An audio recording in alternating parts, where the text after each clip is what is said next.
MPP Effie Triantafilopoulos. Great job. We practiced that beforehand, so I'm glad I got that. And we're here for our live stream lunch. So we're doing something a little different this week. It's a year.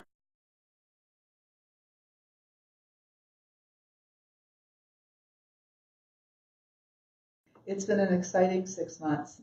The government really got down to work immediately. We were elected, as you know, on June the 7th. The Premier and his cabinet were sworn in on June the 29th. I, as an MPP, was sworn in July the 10th. And then the speech from the throne, I think, took place the following day. And then we just got down to business. So for the last 6 months, we hit the ground running. And the Premier was very, very keen on being able to ensure that we fulfilled our promises as quickly as possible to the people of Ontario. And that's what we've been doing. You really did get to work right away. It was a quick transition to the government. It was.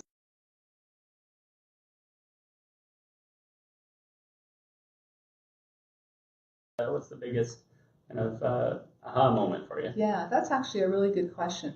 I guess for me, it's coming to balance. I'd say the three aspects of my responsibilities, because I obviously have my constituency and my constituency work, which takes I'd say a good part of my work. So obviously it's important to be listening to the community and being able to serve our constituents. And then I have my role in the legislature. So our legislature sits 4 days a week. So Monday to Thursday you need to be in the House from morning till 6 p.m. or at least available for the occasional surprise vote. and then the other part of it is my role as the parliamentary assistant to the Minister of Health. And I specifically have a role in the long-term care, and that's an important part of our government's agenda.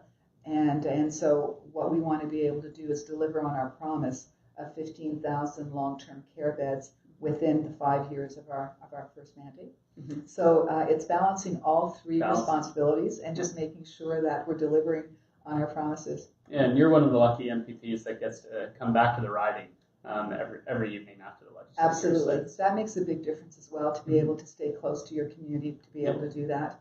And like many commuters from our Halton region, I drive in or take the GO every day. So that's important as well, because I know some other folks who live a little further afield have to actually stay in town. They're not able to get to their communities every weekend. It allows you to come to Oakville Chamber events. It does. It does. I've been to a few. Yeah. So interesting you touch on transportation and taking the GO train down.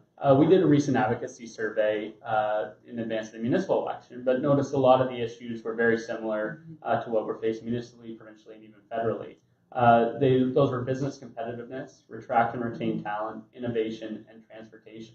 So can you talk a little bit about what your government's doing on that transportation file and what you're hearing from your constituents? You're quite right. Even when we were in the middle of the election campaign and I was going door to door, transportation and being able to access good roads but also good GO train transit was critical, because about 80% of our riding anyway commutes to some other part of sort of the greater GTA for their jobs. So transportation was key. Our Minister of Transportation very early on announced additional GO service. So we'll be able to have a more frequent GO transit, two-way transit during the day, during the rush hour, but also later on as well in the day.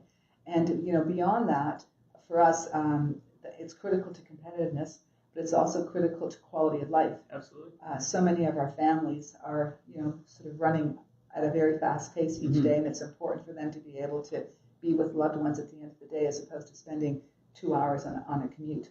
Yeah, and it's really important for employers, especially here at the Chamber, those that are trying to attract and retain that talent, to get people into Oakville on the GO network. So encourage you to keep up that fight if we start for us. There'll be more to come, absolutely. So transportation is only one of the things that your government's dove into in your first 6 months. Can you talk about some of the other important files you guys have really championed and taken on?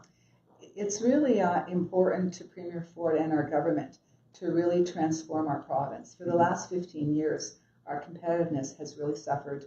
We've heard that over 300,000 manufacturing jobs have fled the province, gone to the U.S. or gone to Mexico. The red tape that strangles small and medium-sized businesses is very, very acute. So one of the most important initiatives we did is we introduced legislation called Making Ontario Open for Business. And a key component of that is cutting the red tape, cutting the regulations. In Ontario, we have something like 380,000 regulations, apparently almost double the next province, which is British Columbia. So we want to get at some of that redundant regulation, be able to cut back on some of the cumbersome paperwork, separate and apart from safety and health concerns, really getting at things that are just impeding businesses' ability to be able to do their work and be able to hire people. So that's a key component. Shall I go on, or were you going to ask a question? Like the red tape's a really important one because it's something we hear about at all levels of government is the red tape. But really breaking it down and being able to explain real examples of what red tape is can be a challenge because red tape can be just a buzzword. So it's important to continue to engage with those businesses and hear those real examples of where the government can step in. And one of the one of the elements of us cutting back on red tape was a commitment that we will reduce red tape by 25% by 2022. 2022. So there's going to be a scan done of all government ministries to look at areas right across the board, including even in my own department of the Ministry of Health, where we can actually cut back on some of the red tape and streamline processes. And there'll be consultations with business throughout that process as well? Okay, good. There will be. We've actually been consulting on all of these initiatives right from day one. We thought it was very important that the government hear directly from small business people, individuals, right across on the spectrum, whether it was our education reform or some of the reforms we're doing in terms of business. Good. Now, the other part I should also mention is this whole area around skilled trades and skilled labor. We heard, again, through a lot of our consultations that individuals couldn't, with skills couldn't be matched up to jobs. There was sort of a skills gap with the jobs that needed to be filled. And so one of the things we're also doing is allowing for the apprenticeship program to be able to match up with one journey person and one young person who wants to actually enter in as an apprentice, as a way, again, to be able to get jobs more readily available for that sector. That we also think will make a big difference. Yeah, and that's something I know the Ontario Chamber and our entire network has called on as well. It's something that's been important to our membership. You touched a little bit about your appointment as PA to the Minister of Health, which congratulations on that. That's a very nice coup after your first election, and something that's great for our region. Can you tell us a little bit about how going from an MPP to a PA immediately, how that's been, and working with the minister? What are your roles and responsibilities in that position? Well, I'll start first by saying that I'm just so deeply honored to be working with Minister Elliott. She's someone who's had a very, very deep knowledge of the healthcare sector for many, many years. And so she brings a lot of experience and credibility to the role. So for me, it's been a fast learning curve because it wasn't an area of my past experience, but I've really enjoyed it. It's such an important part going forward because we have an aging population, and we hear daily about the acute need with hospitals in terms of hallway healthcare. So a lot of individuals, once they enter a hospital, they may actually need a long-term care bed, but the long-term care bed isn't available. And so how do we move someone rapidly from the hospital setting into a long-term care home, or perhaps even rehabilitated back into their own home? So we have to be able to provide the kind of assistance that will help that individual be able to get into a long-term care home faster. We think that the wait to get into long-term care homes now is about 6 months wait. Thousands of people, about 34,000 people waiting to get in. So we moved quickly in the last month or 6 weeks to be able to announce that 6,000 of our 15,000 commitment to long-term care beds are already approved, waiting to basically be built. And so then we're going to move to the next phase after that. So we want to be able to have enough space available so that people are able to get the care that they need.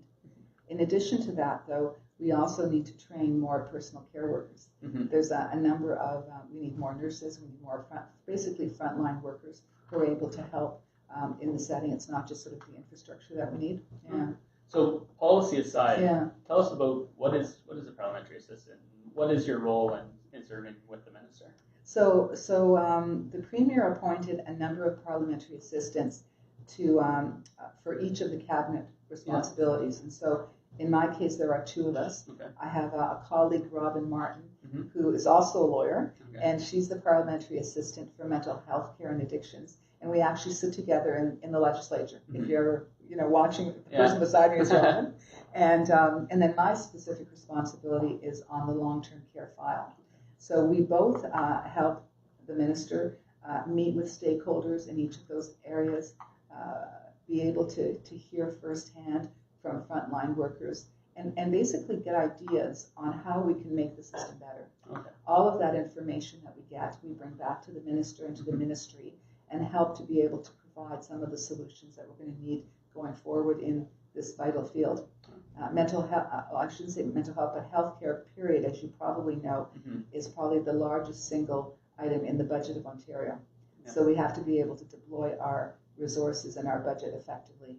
On the mental health file, one of our key commitments as a government was to put $1.8 billion into mental health care and addiction along with housing supports. So that's also a very critical piece of our healthcare portfolio. And my colleague, Robin Martin, is busy on that as well, helping the minister. It sounds like you're busy yourself, with everything in this transition. Yeah. I think I mentioned earlier we had a couple of very good announcements this week in the Halton region.